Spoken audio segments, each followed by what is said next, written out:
தலைவர் ராமேஸ்வரன் அவர்களே, விஸ்வகித்து பரிசத்தைச் சேர்ந்த மாநில நிர்வாகிகள் அண்ணாச்சி சுப்பையா அவர்களே, கண்ணன் அவர்களே,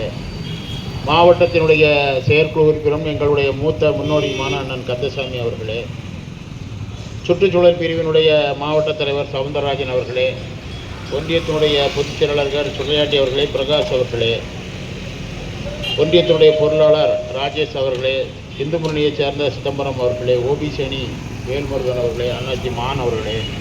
முருகன் அவர்களே, பாஸ்கர் அவர்களே, சங்கநாராயணர் அவர்களே, மகாராஜன் அவர்களே, விக்னேஷ் அவர்களே, ஐடி பிரிவை சார்ந்த சுப்பிரமணியன் அவர்களே மற்றும் பல்வேறு பொறுப்புகளை தாங்கி இந்த நிகழ்ச்சியிலே கலந்து கொண்டிருக்கின்ற ஒன்றியம், நகரம் மற்றும் மாவட்டத்தினுடைய அணியினுடைய நிர்வாகிகள் அனைவருக்கும் என்னுடைய வணக்கத்தை தெரிவித்துக் கொண்டு, மூன்றாவது முறையாக பாரதத்தினுடைய பிரதமராக மரியாதைக்குரிய நரேந்திர மோடிஜி அவர்கள் வந்திருக்கின்றனாக இந்த திருநெல்வேலி தெற்கு மாவட்டத்தினுடைய முதல் நிகழ்ச்சியாக களக்காடு நகரத்திலே நம்முடைய ஆர்ப்பாட்டத்தை துவங்கி இருக்கின்றோம்.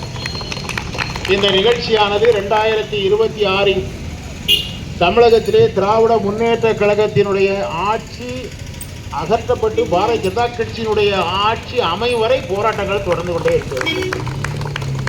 ஏறத்தாழ ஓராண்டு காலமாக நாம் தனித்து களம் காண்ட வேண்டும் என்பதற்காக நம்முடைய மாநிலத்தினுடைய தலைவர் அண்ணாமலை அவர்களுடைய ஆணைக்கு இணங்க எல்லா இடங்களிலும் பூத்துகளிலே கமிட்டி போடுவதும், கிளை அமைப்பது, உறுப்பினர் சேர்ந்த போன்ற பணிகளை இந்த களக்காடு நகரமாக இருந்தாலும் சரி,